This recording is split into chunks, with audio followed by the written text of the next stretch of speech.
clear, in the States we don't use stones for weight. We talk in pounds, and I think you said they were 14 pounds to a stone? Yes. Is that correct? Yeah, that's right, 14 pounds in a stone. So could you translate that into how many pounds people have lost? Like between... So on the first trial then, that would have been, let me get my calculator out. Sorry about that. Yeah. So 14 pounds in a stone, and they lost 14. So that's about 210 pounds. Among 25 people? And no, on that original one, I think we had 24 people on the original trial. Mm-hmm. And so it was 14 and a half stone. No, I think I'm calculating this wrong. My maths aren't very good at midnight, you know. Thanks for staying up. So we've got, I think, well, you know, we can figure it out on our own. Yeah, I need you to work that one out for me. Yeah, it's 14 pounds to a stone. There's a lot of weight that's been lost. Let's just get into the questions, because I think we have enough background on this process. I'd like to get some of these questions answered that people on the phone want to hear the answers to. One of the first ones is, can this procedure be done with anybody who is overweight, or should it be just for people that are extremely overweight? I found from the trials that I've done and from the clients that I'm seeing as well that it can actually work equally well even if somebody has only got a small amount of weight to lose. It doesn't necessarily mean they have to be over a certain BMI in order to make it work. You know, it will work equally as well, because on one level with the virtual gastric band, what you're doing is getting somebody to eat consciously. So whether they've got a lot of weight to lose or a small amount, it's going to work equally well. And that's what you're saying is, with the regular surgery, people have to be trained to eat correctly as well. And that's right. And they're doing it without the assistance that we know that hypnosis is so very powerful for. So that's right. Doing the same type of thing that's required of people. And I always find it very interesting that, you know, they take people who have had challenges almost their whole life. If they're morbidly obese, they've had challenges almost their whole life with keeping their weight under control. And now they're going in and surgically altering them, making it dangerous for them to not control their weight, and then sending them out there. Of course, they give them the support that they need to help them, but they're making it even more dangerous for people who are filtered, who are self-selecting as saying, I can't control my food intake. My feeling is... I've had a lot of letters. I've had quite a lot of press and publicity in the UK, and as a result of that, I've had a number of people who have written to me who have had the gastric surgery. They've had gastric bypass operations. They lost the weight initially, and then now starting to put it back on again. And that smacks of, well, there's been no psychological intervention on that at all.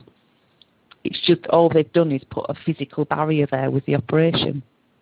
And making it more dangerous for the person as well, I think. But I'm not a doctor, so I really don't, my opinion doesn't count.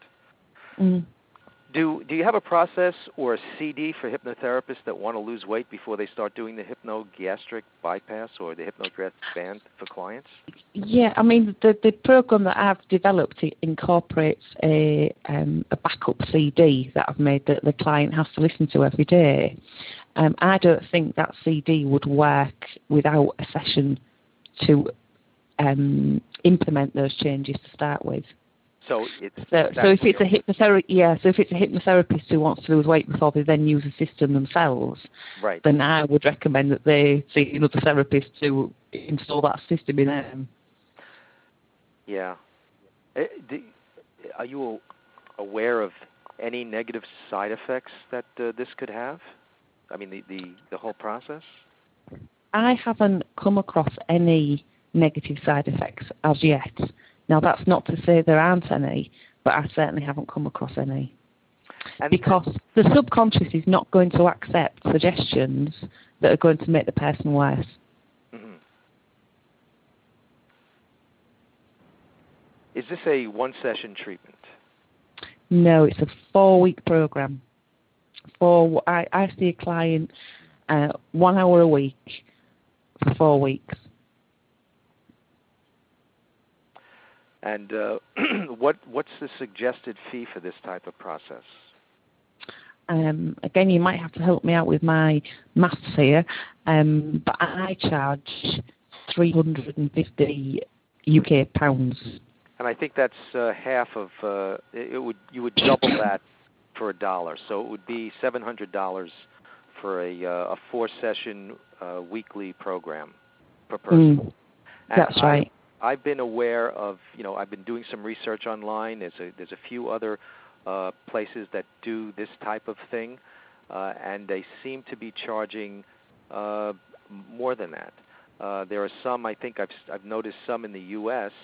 That charge somewhere near there or more than that, somewhere near 750. Some charge I think the average cost is really more like $1,500 to $2,000. Which I know there are other hypnotherapists who do charge a lot more for it, and the reason, if you like, a lot of people have said to me, come on, you're seeing, 50 people a week, you want to jack your prices up and see less people, but that would go, with me personally, that goes against the grain because I'm, doing everything in my power to get the NHS to take this on board, and if I was going to charge, huge phenomenal prices for it, then that really goes against what I'm trying to achieve as well. Right.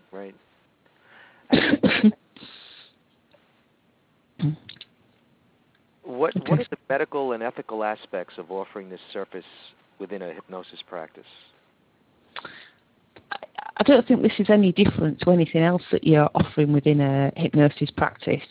An assessment of a client is carried out beforehand, hypnosis explained, so with the usual, you would look out for the signs of depression and anything else that would go against you using hypnosis with somebody.